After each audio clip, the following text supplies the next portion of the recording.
इसके सिवा जो उत्तर मार्ग के 5 देवता हैं, वे भूतल से लेकर ऊर्ध्व लोक तक के मार्ग को 5 भागों में विभक्त करके यति को 7 ले क्रमशः अग्नि आदि के मार्ग में होते हुए उसे सदाशिव के धाम में पहुंचाते हैं।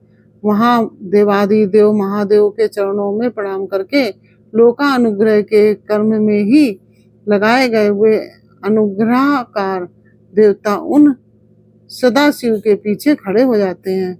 ओम नमः शिवाय। कैसे हैं आप लोग? ईश्वर कृपा से आप सब अच्छे होंगे। ईश्वर सब पे कृपा बनाए रखे, सबका कल्याण करे। आज मैं बताने जा रही हूँ श्री शिव महापुराण की कैलाश संहिता अध्याय नंबर 20-21 यति के अंत्येष्टि कर्म की दशा पर्यंत विधि का वर्णन। ओम नमः शिवाय, ओम नमः शिवाय, हरि हर बोले नमः शिवाय। गंगाधराय शिव गंगाधराय, हरि हर बोले नमः शिवाय। नमः शिवाय, ओम नमः शिवाय, हरि हर बोले नमः शिवाय। ओम नमः शिवाय। वामदेव जी बोले, जो मुक्त यति है उनके शरीर का दाह कर्म नहीं होता, मरने पर उनके शरीर को गाड़ दिया जाता है। यह मैंने सुना है। मेरे गुरु कार्तिकेय, आप प्रसन्नता पूर्वक यतियों के उस अंत्येष्टि कर्म का मुझसे वर्णन कीजिए, क्योंकि तीनों लोकों में आपके सिवा दूसरा कोई इस विषय का वर्णन करने वाला नहीं है। भगवान शंकर नंदन, जो पूर्ण परब्रह्म में अहम भाव का आश्रय ले देह पंजर से मुक्त हो गए हैं तथा जो उपासना के मार्ग से शरीर बंधन से मुक्त हो परमात्मा को प्राप्त हुए हैं, उनकी गति में क्या अंतर है यह बताइए। प्रभु, मैं आपका शिष्य हूँ, इसलिए अच्छी तरह विचार करके प्रसन्नता पूर्वक मुझसे इस विषय का वर्णन कीजिए। स्कंद ने कहा कि जो कोई यति समाधिस्थ हो, शिव के चिंतन पूर्वक अपने शरीर का परित्याग करता है, वह यदि महान धीर हो तो परिपूर्ण शिव रूप हो जाता है। परंतु यदि कोई अधीर चित्त होने के कारण समाधि लाभ नहीं कर पाता, तो उसके लिए उपाय बताता हूँ। सावधान होकर सुनो। वेदांत शास्त्र के वाक्यों से जो ज्ञाता ज्ञान और ज्ञेय इन तीनों पदार्थों का परिज्ञान होता है, उसे गुरु के मुख से सुनकर यति यम नियम आदि रूप योग का अभ्यास करें। उसे करते हुए वह भली भांति शिव के ध्यान में तत्पर रहे।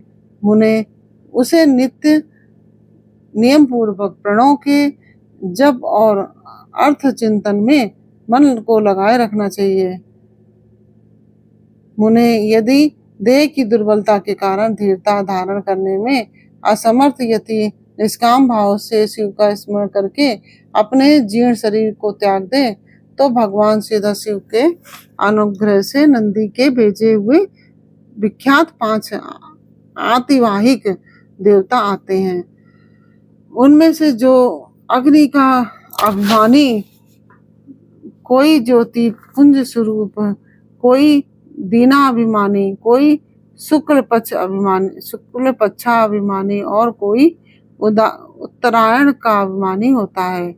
ये 5 सब प्राणियों में अनुग्रह करने में तत्पर रहते हैं। इसी तरह धूमा अभिमानी, तम का अभिमानी, रात्रि का अभिमानी, कृष्ण का अभिमानी और दक्षिणायन का अभिमानी, ये सब मिलकर 5 होते हैं। ये 5 विख्यात देवता दक्षिण मार्ग में प्रसिद्ध हैं। महामुने वामदेव, अब तुम उन सब देवताओं की वृत्ति का वर्णन सुनो। कर्म के अनुष्ठान में लगे हुए जीवों को साथ ले ये 5 देवता उनके पुण्यवश स्वर्ग लोक को जाते हैं और वहां यथोक्त भोगों का उपभोग करके हुए जीव पुण्य क्षीण होने पर पुनः मनुष्य लोक में आते हैं तथा पूर्ववत जन्म ग्रहण करते हैं। इनके सिवा जो उत्तर मार्ग के 5 देवता हैं वे भूतल से लेकर ऊर्ध्वलोक तक के मार्ग को 5 भागों में विभक्त करके यति को साथ ले क्रमशः अग्नि आदि के मार्ग में होते हुए उसे सदाशिव के धाम में पहुंचाते हैं। वहां देवादिदेव महादेव के चरणों में प्रणाम करके लोकानुग्रह के कर्म में ही लगाए गए हुए अनुग्रहकार देवता उन सदाशिव के पीछे खड़े हो जाते हैं। यति को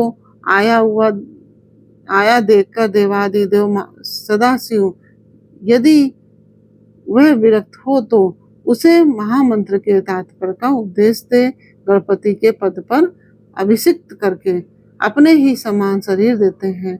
इस प्रकार सर्वेश्वर सर्वनियंता भगवान शंकर उस पर अनुग्रह करते हैं, उसे अनुग्रहित करके निश्चल समाधि देते हैं।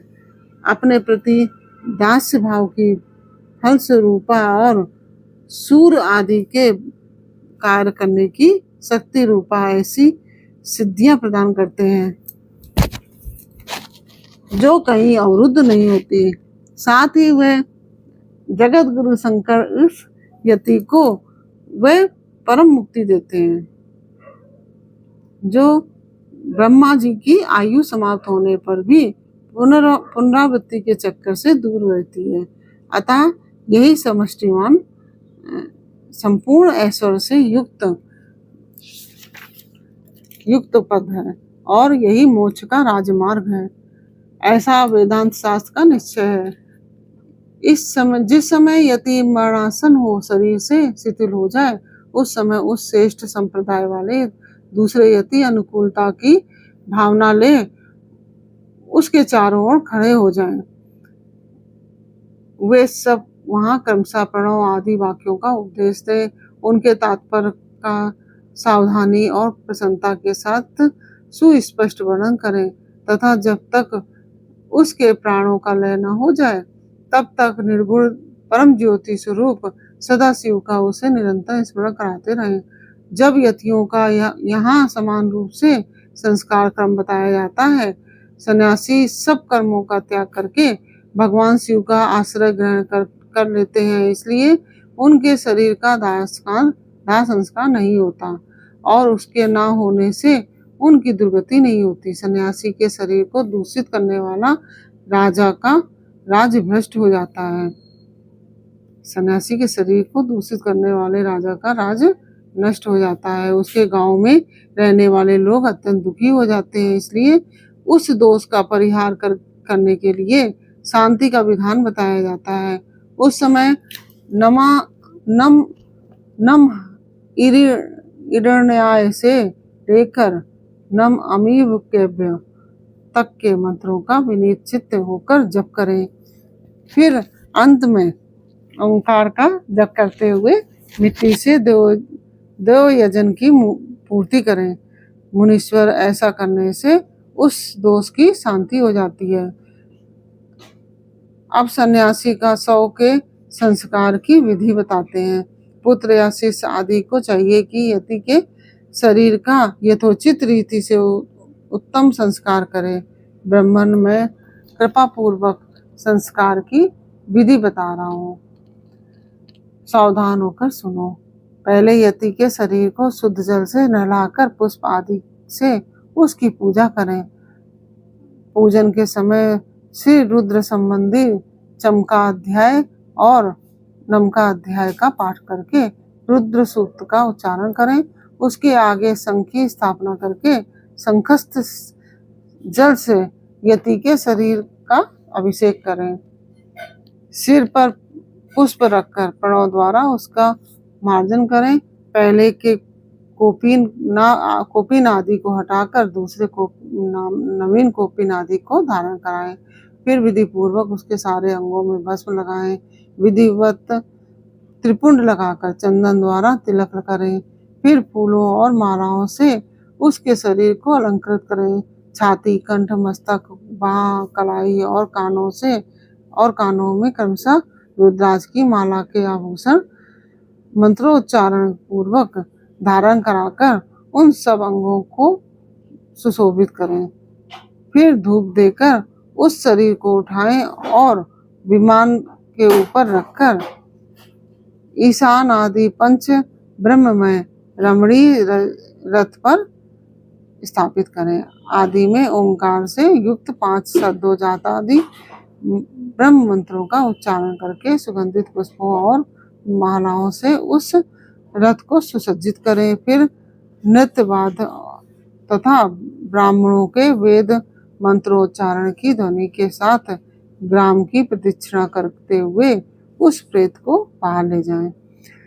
तदंतर साथ गए हुए वे सब यति गांव के पूर्व या उत्तर दिशा में पवित्र स्थान में किसी पवित्र वृक्ष के निकट देवयजन गड्ढा खोदें। उसकी लंबाई सन्यासी के दंड के बराबर होनी चाहिए। फिर प्रणव तथा व्याहति मंत्रों से उस स्थान का प्रोक्षण करके वहां क्रमशः समी के पत्र और फूल बिछाएं। उनके ऊपर उत्तराग्र कुश बिछाकर उस पर योगपीठ रखें। उसके ऊपर पहले कुश बिछाएं। कुशों के ऊपर मृग चर्म तथा उसके भी ऊपर वस्त्र बिछाकर प्रणव सहित सद्योजात आदि पंच ब्रह्म मंत्रों का पाठ करते हुए पंचगव्यों द्वारा उस शव का प्रोक्षण करें। तत्पश्चात रुद्र सूक्त एवं प्रणव का उच्चारण करते हुए शंख के जल से उसका अभिषेक करके उसके मस्तक पर फूल डालें। शिष्य आदि संस्कार करता पुरुष वहां गए हुए मृत यति के अनुकूल भाव रखते हुए शिव का चिंतन करता रहे। तदंतर ओंकार का उच्चारण और स्वस्ति वाचन करके उस शव को उठाकर गड्ढे के भीतर योगासन पर इस तरह बिठाएं जैसे जिससे उसका मुख पूर्व दिशा की ओर रहे।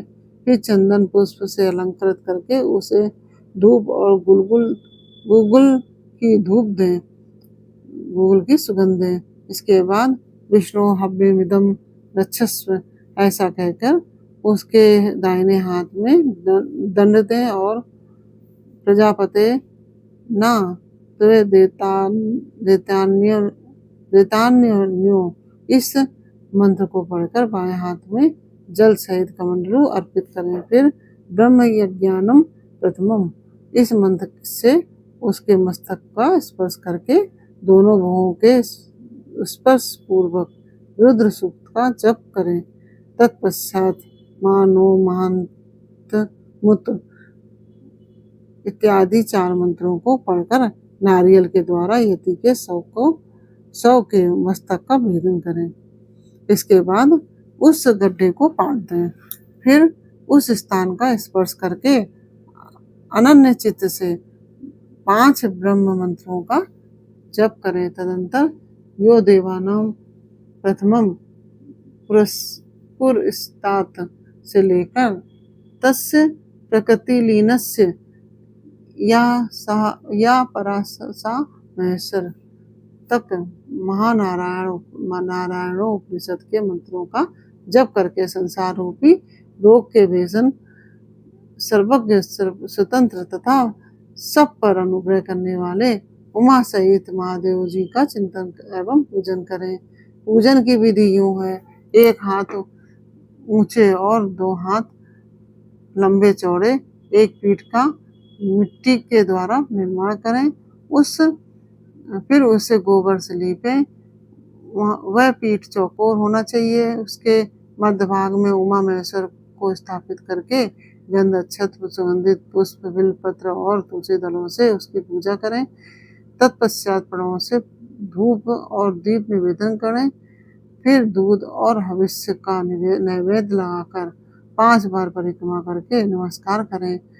फिर 12 बार प्रणव का जप करके प्रणाम करें। तदंतर ब्राह्मीभूत यति की तृप्ति के लिए नारायण पूजन बलिदान घृत दीप दान का संकल्प करके गर्त के ऊपर मृण्मय लिंग बनाकर पुरुष सूक्त से पूजा करके घृत मिश्रित पायस की बलि दें। घी का दीप जलाकर पायस बलि को जल में डाल दें। तत्पश्चात दिशा दिशाओं के क्रम से प्रणव के उच्चारण पूर्वक ओम ब्रह्मणे नमः इस मंत्र से ब्रह्मीभूत यति के लिए शंख से 8 बार अर्ध जल दे। इस प्रकार 10 दिनों तक करता रहे। मुनिश्रेष्ठ, यह दशाहत की विधि तुम्हें बताई गई है। अब यतियों के एकादशा की विधि सुनो। और इसके साथ ही यह अध्याय पूर्ण हुआ। यह अध्याय आपको कैसा लगा यह मुझे कमेंट बॉक्स में अवश्य बताइए। अच्छा लगा हो तो वीडियो को लाइक शेयर अवश्य कीजिए। कमेंट में ओम नमः शिवाय अवश्य लिखिए। फिर मिलते हैं आपसे अगले अध्याय के साथ अगले वीडियो में। तब तक के लिए ओम नमः शिवाय। राधे राधे।